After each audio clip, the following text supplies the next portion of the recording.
You did it. You did it. You did all the hard work.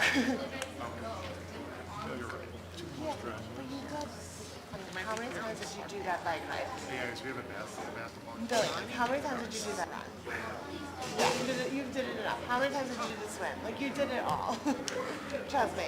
You did it. Slide it over.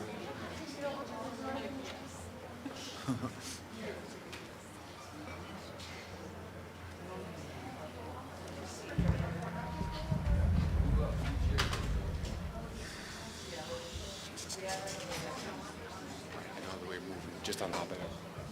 Okay.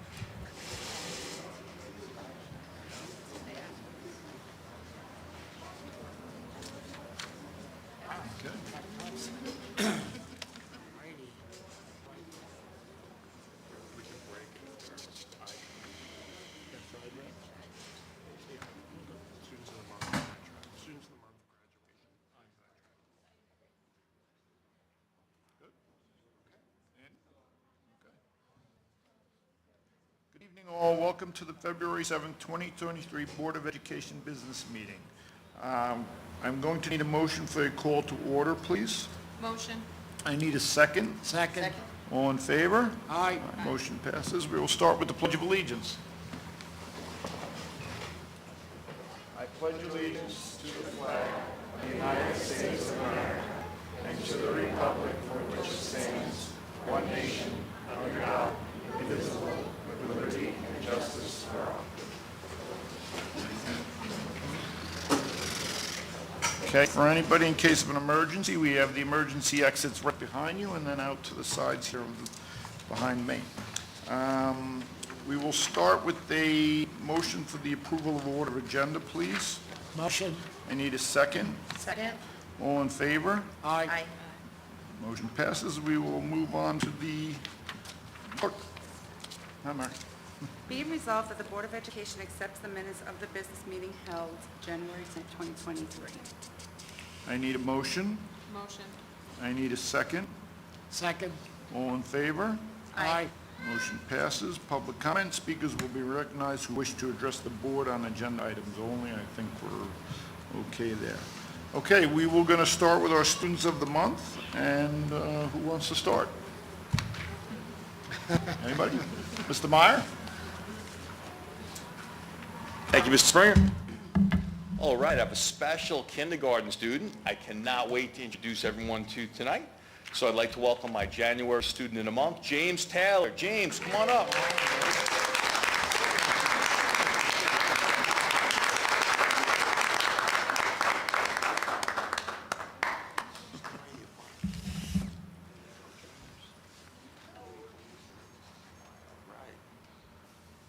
All right, ladies and gentlemen, this is James Taylor, the youngest person in his kindergarten class. When James heard they had received this award, he proudly proclaimed to his family that he was the specialist person. And indeed, he is a specialist of kindness. James' caring and gentle influence can be felt across his classroom. He works at his own pace and encourage others to do the same so they can do their best. When learning with his class, James' contributions to discussions will sum up an entire lesson with only a few quiet words. James cares about the well-being of others, even while having fun. During playtime, James joins a group of kids who play community helpers, building forts out of sheets of the puppets and stuffies who do not have homes. James emerges from the play kitchen with sushi and bowls of tea that he lovingly prepared for the puppets in need. Sometimes James leaves gifts for classmates on their desk without even revealing that they are from him, just because he wants to see them happy. James may be the youngest person in his class, but he's also the wisest. We are proud to recognize him as our elementary school student of the month. Congratulations, James.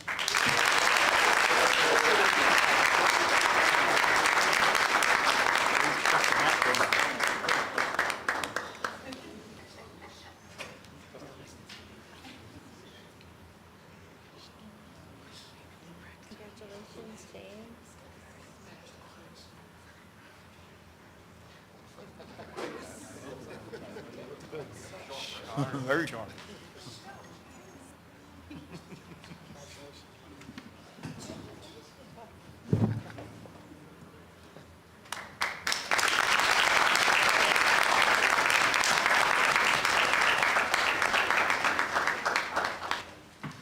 Thank you, Mr. Meyer. We will move on to Mr. Shug from the middle school.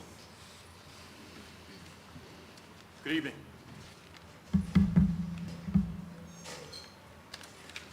Okay, I'd like to just bear with me for a moment. I'd like to ask Dr. D to come on up here and help me out. I'll explain in a second. So it's my pleasure to introduce Hampton Bays Middle School Student of the Month for January, 6th grade student Courtney Santos.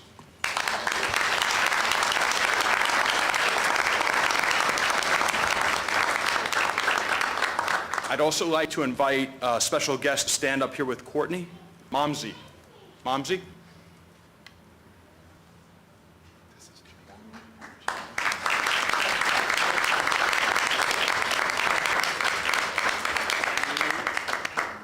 I'll explain in a minute. So during our interview, Courtney shared many things.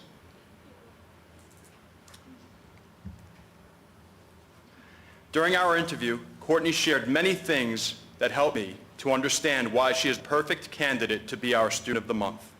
She began by sharing she was new to Hampton Bays as a third grade student coming here from the Philippines.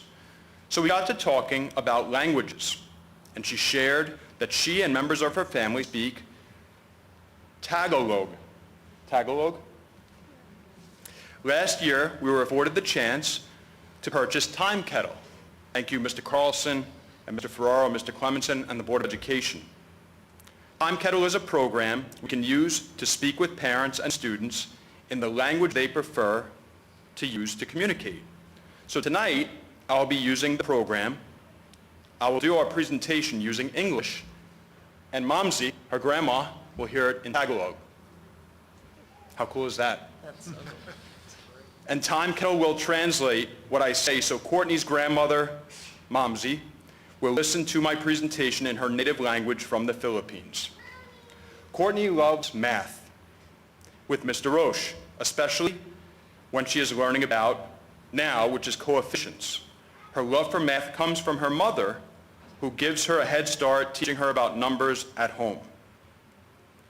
Courtney loves attending after-school clubs with her friends, especially mathletes with Mrs. Reynolds and Homework Club, where she and her friends have practiced their presentation skills for Spanish class.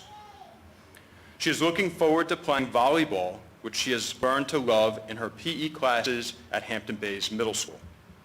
Courtney is an avid reader, which just began last year when a friend shared a book, Harry Potter and the Deathly Hallows.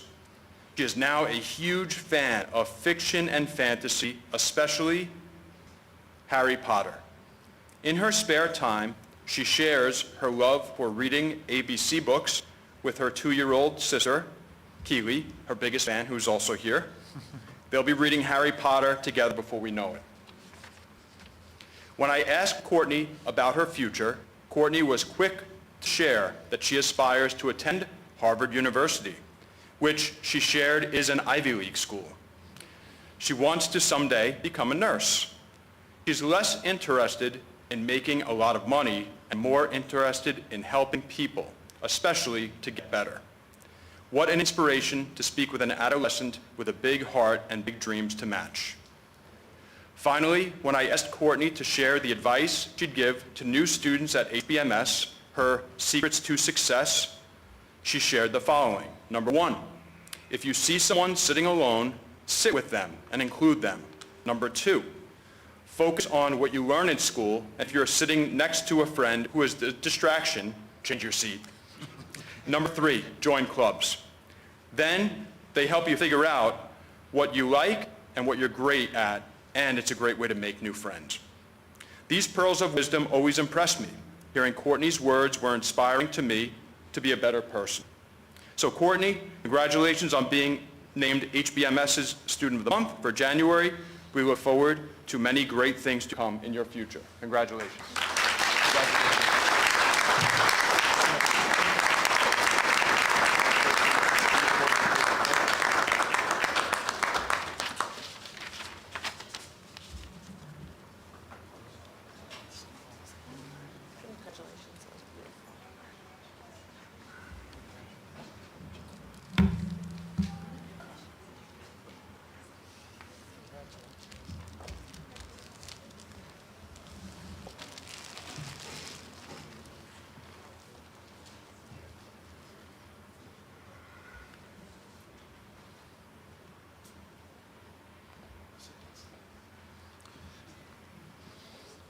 Okay, we will move on to Mr. Morgan from the high school. Thank you. It's my absolute pleasure to announce that the January Student Month for Hampton Bays High School is William Warren.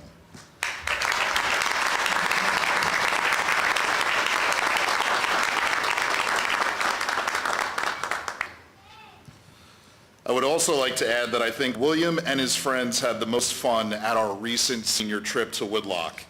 I believe they easily logged the most hours spent at the go-kart track. According to William's science teachers, he is a dedicated student and consistently pushes himself in science. As a senior, he is taking AP Chemistry, which is one of the most demanding classes for a high school student. In this class, he is one of the top performers. Will is also enrolled in AP Calculus AB and has completed coursework in AP Seminar, AP Physics, AP World, AP Statistics, AP US History, and just recently completed College Economics. Reflecting on his courses, William felt AP Physics had the greatest impact on him because it made him realize he wanted to pursue a life involving engineering and helped him understand challenges in the world from a different perspective. Will is a member of the Science National Honor Society and Robotics Club. Will mentioned that he's always had an interest in fixing things and in understanding how the world works scientifically. He mostly attributes it to conversations with his grandfather when he was younger. Will entered the robotics club in his freshman year and said it was such a valuable experience for him. It has allowed him to work with other people and to use his knowledge of math and physics to build something that solves problems. Will said that he had many positive experiences with the upperclassmen on the team when he was a freshman and sophomore, and this helped build his perspective on engineering. This year is unique as Will is now the upperclassman teaching younger students about problem solving and the tools they have access to. He is really enjoying teaching students about the engineering thought process. His robotic club advisors, Ms. Castoro, Mr. Donat, and Mr. Ryan all agree that there is one clear-cut leader on the robotics club, and it is William. Will's post high school plans, no surprise here, include majoring in civil engineering. He's applied to RIT, Stony Brook, UT Austin, Rice, Cornell, Syracuse, NJIT, Florida Tech, University of Buffalo, and SUNY Poly. I know which one of these schools Mr. Clemenson would be leaning towards, but so far William has been accepted to RIT, Florida Tech, NJIT, SUNY Poly, and University of Buffalo. 5 for 5 on acceptance letters, a trend that we hope continues. In our conversation, William reflected on some advice that he would like to give HB youngsters. I hope you're all listening. Do the best you can and do as much as you can. You won't be disappointed knowing that you did the best you could and you'll be proud of yourself. Don't force yourself to do work for the sake of getting it done.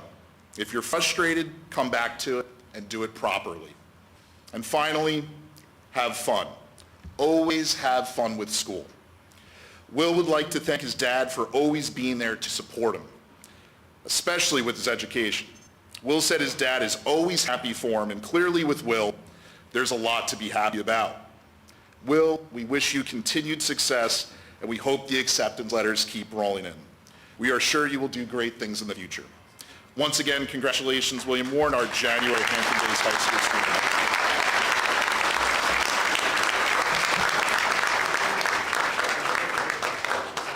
Congratulations. That was great advice.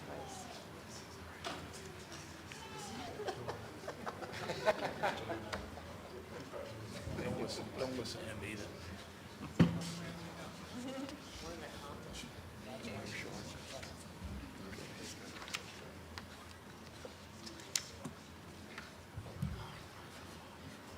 Okay, now we have a little something extra. Mr. Richard. All right. Once again, congratulations to William and our Students of the Month. William, do not feel any pressure to attend Texas. I know Mr. Clemenson is going to be leaning on you pretty hard for the next couple of months, but we know you're going to make a great choice no matter what.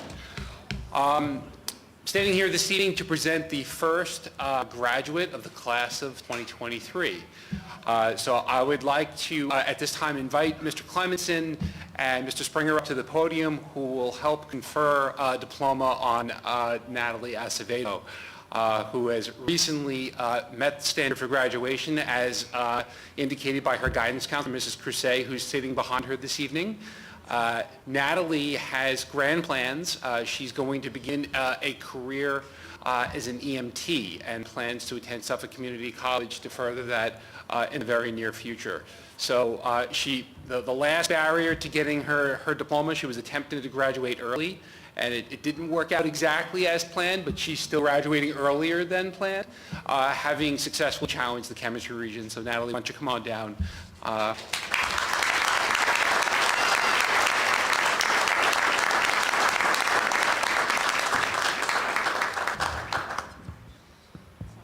So this piece of paper becomes something extremely valuable, a life of open doors once it's conferred by the Board of Education and the high school principal and myself as a superintendent of schools. This piece of paper will allow Natalie to now go and take the next step in higher education to pursue a career as a paramedic in service to others and her community. So congratulations to you. We will say this again in June under the tent, but one thing we always tell our graduates is that when you take this piece of paper and it becomes a diploma, it is a ticket to anywhere in the world to do anything you want to do, and Hampton Bays will always be your home court. So congratulations to you, our first graduate of the class of 2023.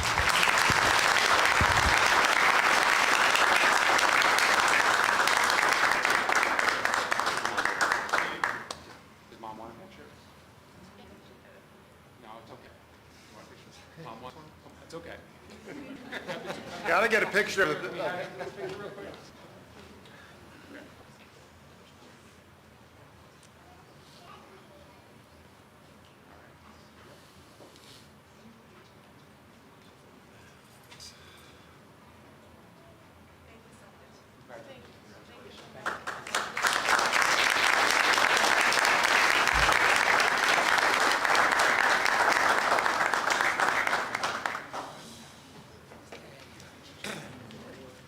Okay, keeping it moving. Mr. Roche, how are you, sir? Good, thank you very much. So really quickly before we begin the presentation, I would just like to thank the Board of Education, Mr. Clemenson, and the middle school principal, Mr. Shug, for allowing the implementation of the iTry program. Also a very special thank you to Alyssa Channon from the iTry team, who is Hampton Bays program leader. The iTry team is actually here today, so if you guys could just stand up really quickly. Thank you very much.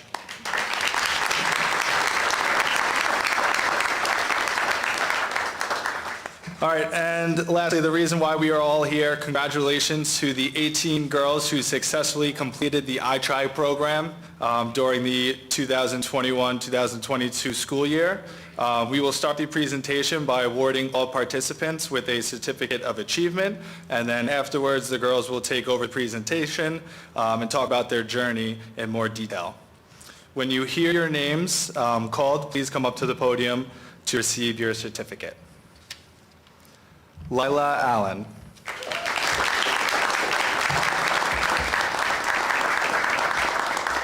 Nicole Ayala.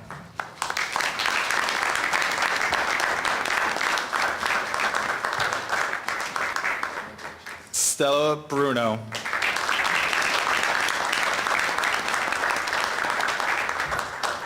Felicia Chilkingla.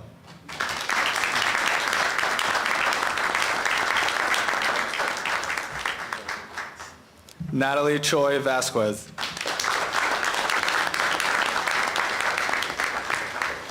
Tiffany Choi Vasquez. Sydney DeStainfield.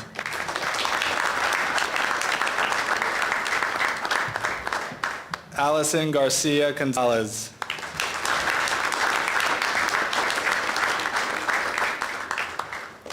Wally Lopez.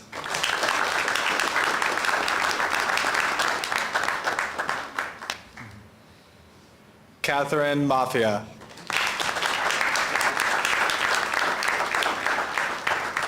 Jasmine Martinez. Camilla Powers. Eleanor Ramsey. Hannah Russell. Paige Stublick.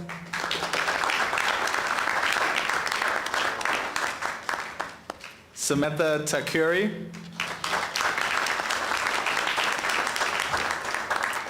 Isabella Tapasco. And Abigail Wilson.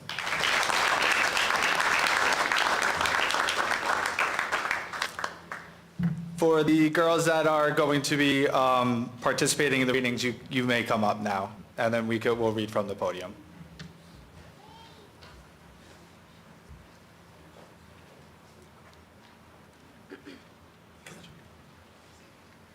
Hampton Bays Middle School had 18 girls participate in the iTry program. iTry was a 6-month program. Our coach was Alyssa Channon. Every Tuesday we met at Hampton Bays Middle School for empowerment sessions, and on Saturdays we met at Riverhead Suffolk Community College campus for training sessions. During these sessions, we practiced tools such as mindfulness, meditation, affirmations, and visualization as a means to achieve goals. We also developed an increase in self-confidence and self-esteem, engaged fitness experiences such as yoga, Zumba, spin, and self-defense, attended family nutrition workshops, received triathlon-specific training, and learned science of triathlon integrated curriculum.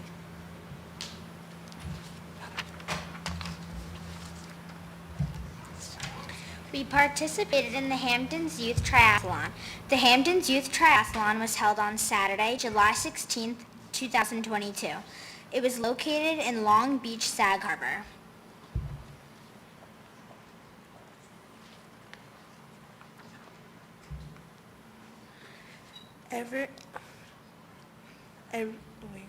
For the Hampton Bays Young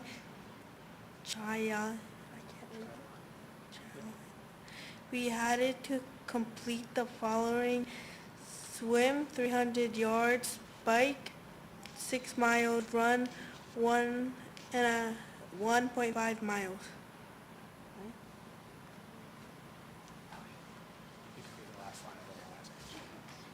Everyone who participated in the race completed it successfully. Hampton Bays Middle School will be expanding our iTry program this school year. We look forward to having a new group of 6th grade students join the program and represent the Hampton Bays School District. Thank you very much.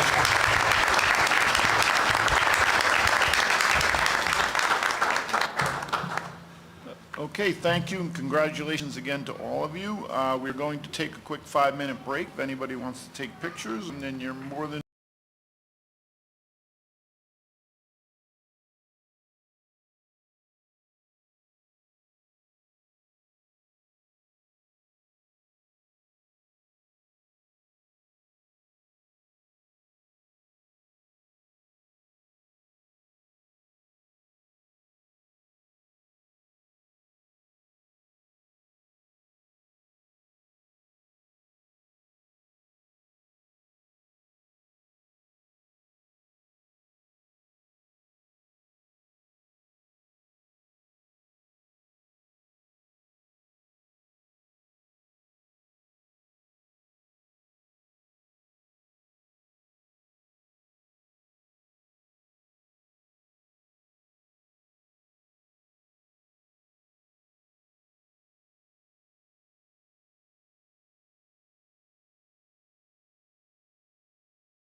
show running here.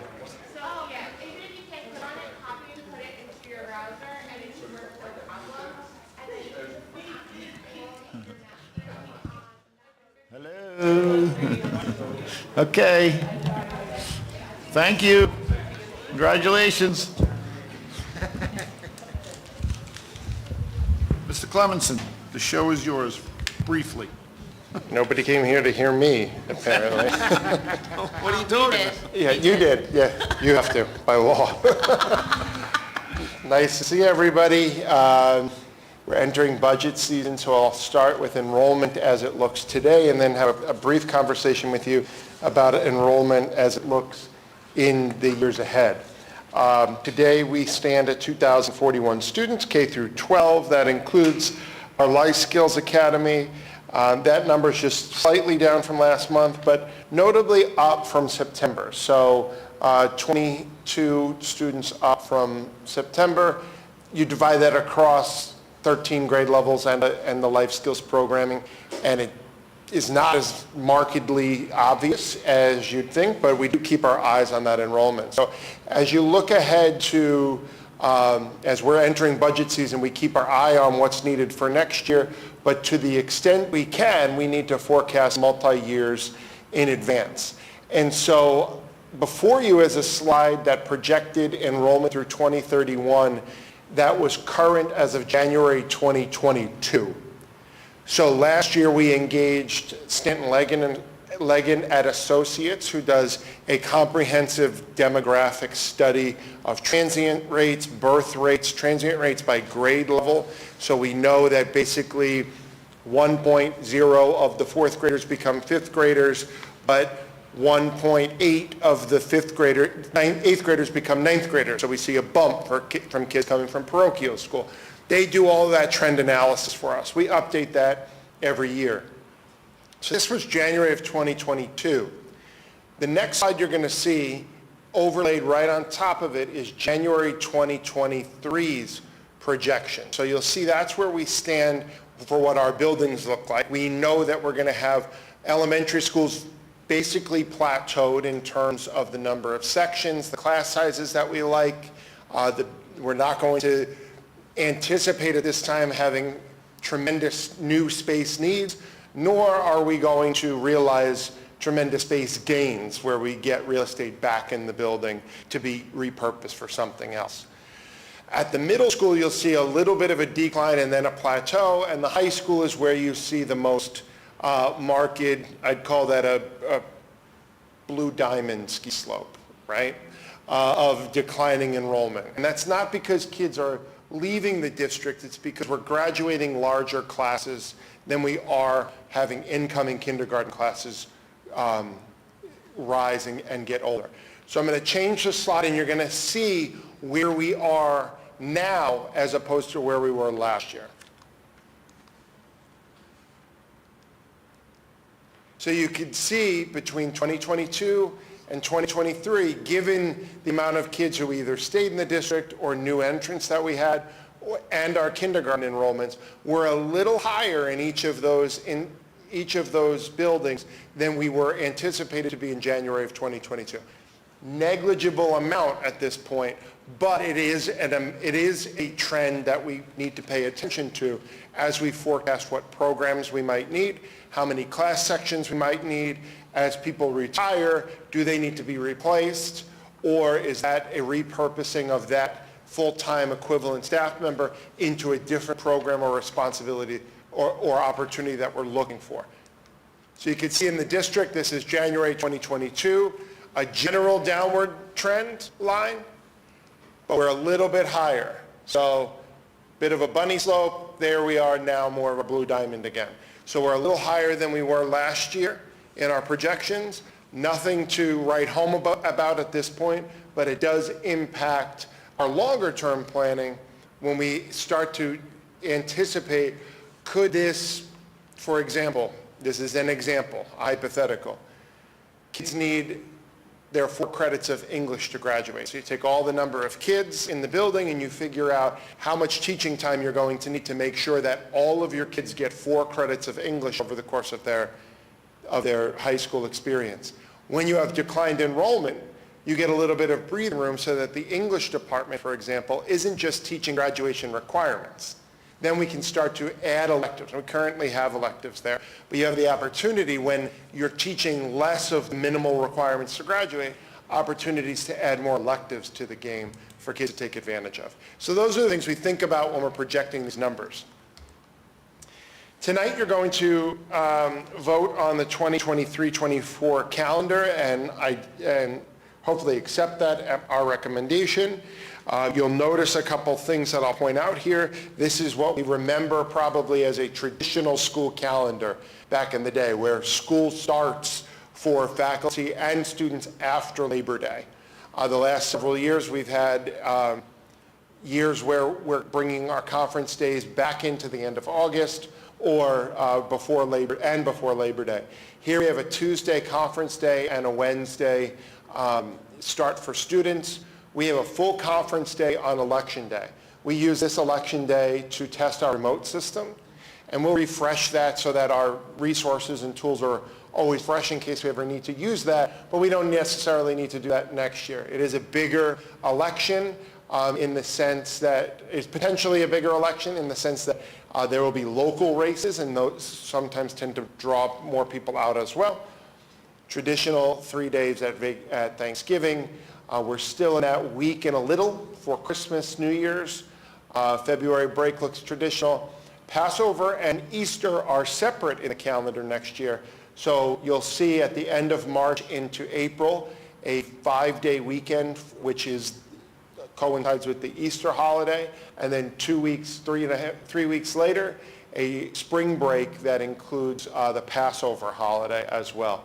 Traditional Memorial Day, Juneteenth holiday, and then an end of school on Wednesday, June 26th. That would make graduation Friday, June 28th. That way families could get here tied to a weekend, and we're not too deep into the July 4th stretch as well. This calendar has 2 snow days built into it. If they're not used, they're put onto the Memorial Day weekend for an extended closure to keep our days at 180. Any questions on the calendar for next year? The Hospitality Academy at Hampton Bays is gearing up for its second season. We received notice today that we were awarded a $12,000 grant from the Workforce Development Institute. That complements the $35,000 grant that the Suffolk County Department of Labor has renewed. So we're in the registration and open house period. Next Wednesday from 6 to 8 at the Canoe Place Inn, there'll be an open house information session for anybody interested. We will gear up right away to start the Hospitality Academy right after midwinter break on February 28th. 10 sessions in rapid order, Tuesdays and Thursdays for 5 weeks. Culminates in a job fair on Saturday, April 1st here in the cafeteria in the gymnasium. Last year we had 23 businesses participate in the job fair, and we're hoping to meet and beat that number this year, and that job fair is open to everyone in the community. So you don't have to just be from Hampton Bays for that. Job numbers last week in the United States were released, and they indicate that there are 2 jobs for every 1 person looking for a job. So the labor market is, what would you call it, a seller's market, and employers are fighting for good talent, which hopefully means that that's good wages for local folks at some of our great local businesses leading into the summertime. If you go onto our website, for anybody watching at home or who picks up this meeting afterward, you can, the red scroll across the top will take you to the website that has all the Hospitality Academy information. I want to draw your attention to the 3rd annual Martin Luther King Portrait Project that was facilitated by our art teachers, Mrs. Papil and Mrs. Bishop here at the high school. This is a project that is sponsored by the East End Arts Council. Each year, the East End Arts Council sponsors this project to create works of art that are related to civil rights leaders and the fight for social justice. So this year, portraits of Nina Simone and Sam Cooke were created by our high school art students there. They will be on display at the Riverhead Farmers Market beginning February 18th. That farmers market is right when you make the left from Route 105, like you're headed towards the stores. It's the old Homestead Florist.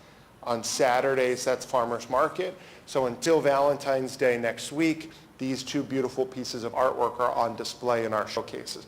You can bid on these. So if there are any Anna Delveys out there who are in the art world looking to procure art, these are certainly very valuable, beautiful pieces of art and for a great cause. You can see last year's submission or creation in the auditorium lobby. It was purchased in the auction and donated back to school, and we're able to display it. So it's in the auditorium lobby. It's very close of Martin Luther King Jr.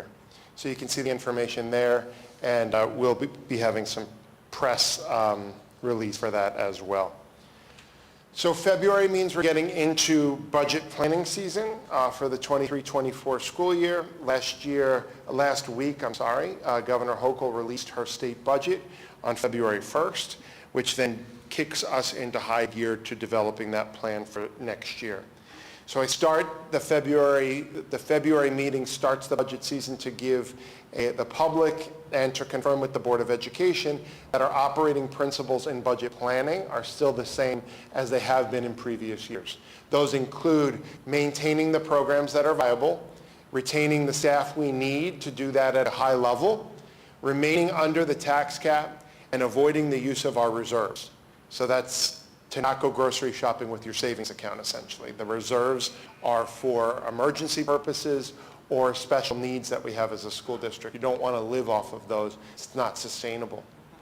Our goals continue to be program offerings for students, mitigating the tax rate for the local taxpayer. Larry and I spent some time today.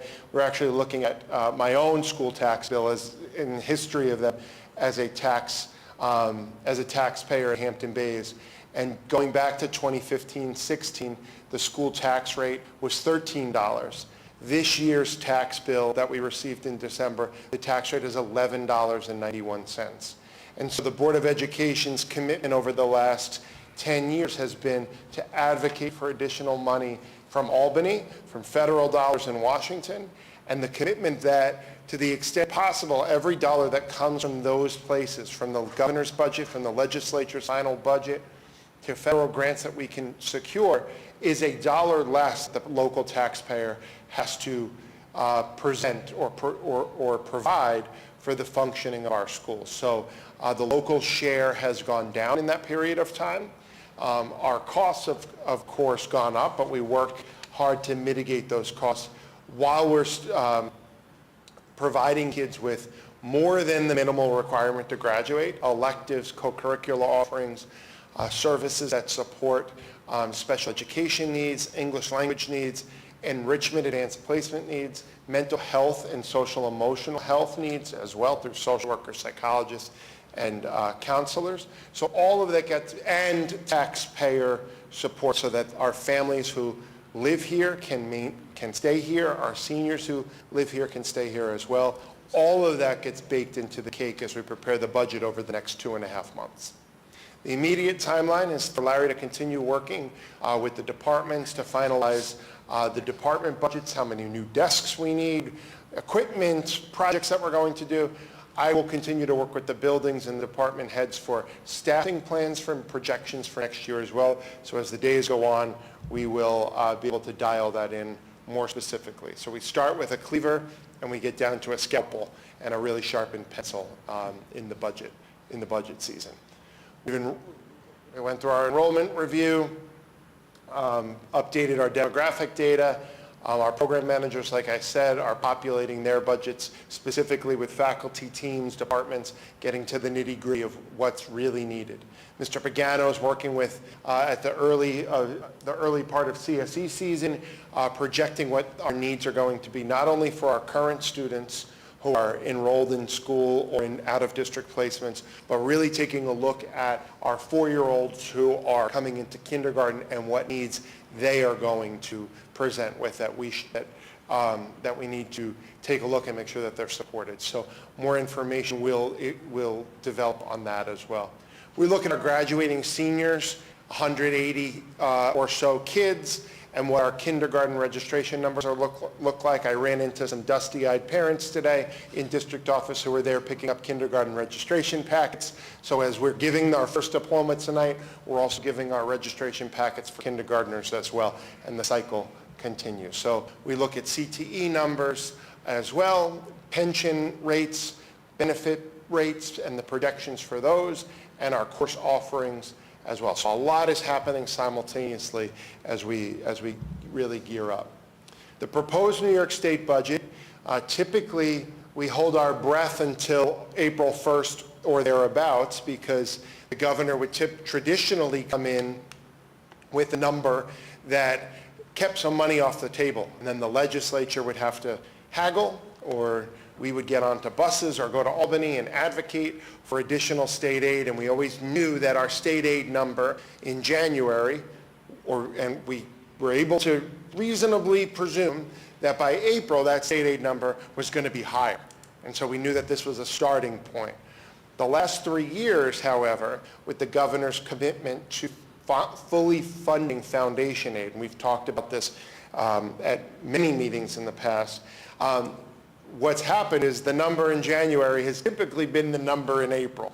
And I think we can expect that the number that the governor has presented, record increases in public education spending in New York State, is likely to be the number at or around April 1st when that final budget is presented. $2.7 billion increase in public education in New York. We know that there are other priorities that New York has to fulfill as well: highways, jails, hospitals, parks, environment, water quality. So we know that with a record increase like this, the first words out of our mouth to Assemblyman Thiel, Governor Hochul, Senator Palumbo, thank you. This helps fund our programs, mitigate the cost to taxpayers, where that's a different type of conversation than we've had maybe 5 years ago, where we would say, thank you, but is there anything else for us? And here are our needs. Our needs do continue in all the ways that I mentioned: mental health, COVID recovery, academic recovery as well. We benefit from year 3 of the foundation aid phase-in. This is the final year. So foundation aid is a formula that has lots of variables in it, and some of those variables are very outdated, using 2000-year census data. So 23 years ago, demographic data. Hampton Bays, Suffolk County, Long Island has changed greatly in 23 years, yet that foundation aid formula has been still driving based on those variables. So what happened over the last 14 or 15 years is that the number we were supposed to be funded with got further and further away from us when compared to the amount of money the legislature was putting into the foundation aid formula. So that gap continued to grow, and Hampton Bays found itself 4th from the bottom in New York State because of the considerable demographic changes our community has gone through from being fully funded from foundation aid. What that's meant over the last 3 years has been record increases in state aid, to go back to the amount of the local share that has come, and I'll show you a slide in a moment that will illustrate that visually. So we see a big increase to the tune of 30+% increase in state aid. That means 2 things. We are able to meet the taxpayers' needs again by mitigating our tax rate, but we also can bring on and sustain programs that are important to us and that our kids need. So we are again in a position of being able to do multiple things, as opposed to Sophie's Choice type decisions that we've had to make in years past. So it's a good place to be again for this year. The Larry Jimmy cricket on my shoulder will say, okay, that's this year, but next year foundation aid is fully funded. So what's happened to all of those other districts that have been fully funded for a period of time? Many of our neighbors on the East End. What happens to them? And what happens to us next year when we're fully funded? We got a 30% increase this year. That's great. What happens when we're fully funded? For the past 3 years, those districts that have been fully funded got 3% increases. So while this is a catch-up, a nice catch-up this year, we slow down considerably next year if the trend continues. Now, there is an advocacy movement in New York State to revisit the foundation aid formula, to say that the Census 2000 data is no longer relevant, that that formula does not generate what it reasonably costs to educate a kid the way New York State would want to. So that conversation is going to continue to happen. But as we go through the budget process this year, I start here because while we want to be able to do it all and we can do more than we've been able to do in the past, we keep one eye on this year coming and the other eye on the out years as well. We have to make responsible decisions in a long-term way as well. So the way it stands right now, we have an allowable tax levy increase. So our tax cap in Hampton Bays is 2.76%. It is 2% or inflation, whichever is lesser. And then there are some local calculations you have to do to see if your number goes up from 2 or down from 2. But inflation is at a 6%-ish area right now. It's coming down. But the lesser of inflation or CPI is where the tax cap is. Our budget increase without a tax increase right now is 6.7% because of that increase in foundation aid. So current projections place our budget at or below tax cap projections. There were years where we've had to say to you at the February meeting, we're entering this budget season needing to cut $1 million to come in under the tax cap or at the tax cap. So again, we enter in a good place to have good conversations about programming for kids, benefits for the district, benefits for the taxpayers. Well, we have to do all three of those things. So you can see poor choice on purple shading, Lars, but you can see on that graph there, the local share of the school budget has decreased from a high of 91 cents for every dollar spent to much less than that at this point. 76% of the budget is the local share, so 76 cents on the dollar. Local share are your property taxes, internal revenues like fees, rents, interest on accounts, and you can see that in 2010, the local share represented 88% of the budget. Now it's 76%. The state share state aid and federal share of federal grants. You can see where our tax levy increases have been over the last 10 years, actually 13 years there, and you can see where the total voter count has gone. We're experiencing low vote counts each year. It's important to, regardless of how people vote, but it's important that they come out and vote. So we enter the budget season by saying that as well. It's important for the community to have its voice heard in the school budget vote and Board of Education election process each year. Things to keep in mind, our federal grants are one-time, many of them, and limited in duration for what we can spend. So all of the COVID grants begin to come offline September of 2023 and September of 2024. So that fiscal cliff exists after those federal dollars are expensed. The conversation that will take place is, are the expenses and the investments and the programs that we invested in using the COVID grants, are they things that we need to, one, and two, want to continue? And if so, how are they funded in the general fund? So those are questions and conversations that do need to happen. That is a repeat slide. Legislative priorities continue to be school safety and mental health initiatives. They're top of page and top of mind as we talk to our elected officials. Foundation aid, as I mentioned in detail just a minute ago. Prudent and reasonable modifications to the tax cap. Those conversations used to be off the table with the previous administration in the governor's office. This governor seems more interested in having logical and practical conversations about the tax cap, making it work for the taxpayer and public agencies that need to live underneath it. Civil service reform, making it more modern and easier to navigate provisional hirings, canvassing of letters. Marion's rolling her eyes because she spent her whole career in a more cumbersome system.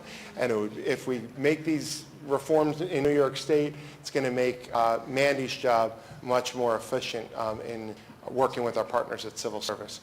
Universal School Meals continues to be an advocacy component in New York State, but it was not included in the governor's budget, nor was it in her State of the State address. So that would have to be something that would be advocated for and added in later. That's to provide universal school breakfast and lunch for all students, regardless of their ability to pay. So it takes paying for school meals off the table. There's debate on both sides about whether that's a good thing or a bad thing. We know that when kids don't have the stigma of paying for lunch or submitting their free and reduced lunch forms, they eat more. And a full belly is a full brain. And then adjustments, logical and fair adjustments to the teacher and principal evaluation system. All of those will be conversations taking place in Albany this year. So I'll stop there, take any questions on the opening salvo to the budget process for 23-24, or any comments. I know last month we talked about maintaining class sizes to the best extent we can, so that's on the page. If there are any other questions about budget or anything else covered tonight, happy to take those now. Not yet. That was one breath, and I yield back to you. Thank you. Thank you. I will yield to Mr. Luce. Thank you, Mr. Springer. Just a couple quick things. We received our building permits for our capital projects for this summer. Bids are available starting actually today through the BBS electronic bid site. We'll be awarding hopefully that work in March. And this summer we're going to be a little bit busy. We have the elementary school life skills toilet room, AC in 8 or more guest classrooms. I say more because if the bid comes in favorable, we can always add another 1 or 2, but we're looking to get at least 8 done. An outdoor elementary school learning center. So there'll actually be a learning space outside with just a canopy cover for elementary school. In the high school, we will resurface the track, build turf infields on both varsity baseball and varsity softball, add AC to 8 classrooms or more, and build an outdoor learning space in the library courtyard. So our project overseer, Gene, is going to be a very busy boy this summer. And then as far as budget, I really don't have anything different to chime in on than what Lars presented. Many of the departments have already given feedback, so the process is moving along very well, and that's it. Thank you. That's good to hear. All right. Thank you, Larry. All right, we will move on to business and finance. We will do a consent agenda from 4A to 4F. Just want to make a comment that we're accepting a donation from Stop and Shop. Beat me to it. Oh, sorry. That's okay. For renewal of our food pantry partnership, Food for Thought, for $15,000. It's a nice little bump there. All right, I need a motion from 4A to 4F, please. Motion? I need a second. Second. All in favor? Aye. Aye, motion passes. Student services is just 5A. I need a motion. Motion. I need a second. Second? All in favor? Aye. Motion passes. 6A to 6I, it looks like. G, M, H. I need a motion. Motion? I need a second. Second. I need, all in favor? Aye. Aye. Motion passes. Acceptance of the school calendar, which is 7A to 7C. We need a motion. Motion. I need a second. Second? All in favor? Aye. Motion passes. Public comment. Persons may address the Board of Education on any matters of interest or concern. The board president will recognize all speakers. Time limits may be imposed based upon agenda needs. Helen? Helen? Okay. Have your speech prepared? I need a motion for 8A, please. Motion?